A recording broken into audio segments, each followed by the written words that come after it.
নিয়েছে। বর্তমানে চম্পকনগরীর মহারাজ জানসদাগর আজ সমস্ত সেনাপতিদের সঙ্গে নিয়ে মহারাজ রাজসভার দিকে আগমন করছে।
আপনারা সকলেই জানেন ওই বিশ্বহরি মনসার গোপনে আমার দুই পুত্র কালে প্রাণা দিয়েছি। একমাত্র সপ্তম পুত্র নক্ষত্র তারও দ্বাদশ বৎসর পুত্র হওয়ার পূর্বে বিধির বিধান নিয়ম অনুযায়ী আমাকে তাকে বিয়ের কাজ সম্পন্ন করতে হবে। এই গুরু মহাশয় যুবরাজ নক্ষত্রের অস্ত্র শিক্ষা বিদ্যা শিক্ষা সকলেই সম্পন্ন তো মহারাজ। যুবরাজ নক্ষত্রের বিদ্যা শিক্ষা হলো এখনো অস্ত্র শিক্ষা বাকি রয়েছে মহারাজ। যাও গুরুদেব নক্ষত্রকে জঙ্গলে নিয়ে অস্ত্র শিক্ষা দিবে এবং আমার এই চম্পকনগরের চারিদিকের সীমানা তাকে পরিষ্কার ভাবে বুঝিয়ে দিবে। তাই হবে মহারাজ, তাই হবে।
নগরীর আদেশে তোমাকে অস্ত্র শিক্ষার জন্য জঙ্গলে নিয়ে আসা হয়েছে।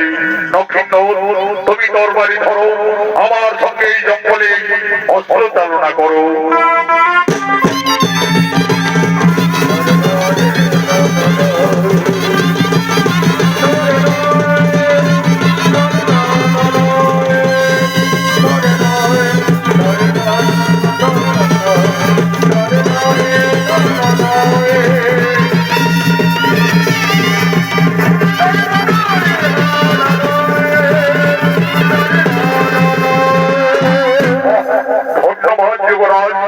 নক্ষত্র, তুমি অস্ত্র চালনা করতে পারছো। এরপরে নক্ষত্র, তুমি তরবারি দেখে ওই ধনুর্বাদ ধরো। দেখো নক্ষত্র, এই জঙ্গলে ওই যে বড় বৃক্ষে একটি ডালে কয়েকটি সারি সারি পক্ষী বসে রয়েছে। তুমি তোমার তীর মেরে ঠিক মাঝের পাখিটি বিনাশ করো।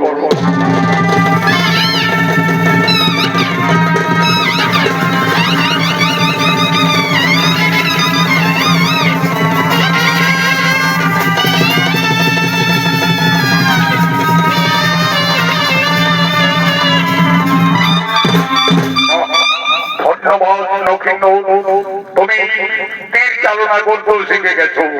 এরপরে এসো নক্ষত্র, আমি তোমাকে চম্পক নগরের চারিদিকের সীমানা পরিষ্কার ভাবে জানিয়ে দিই।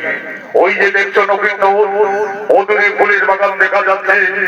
ওই ফুলের বাগান হচ্ছে মিছনি নগরের সীমানা, মহারাজ সাই সদাগরের রাজ্য।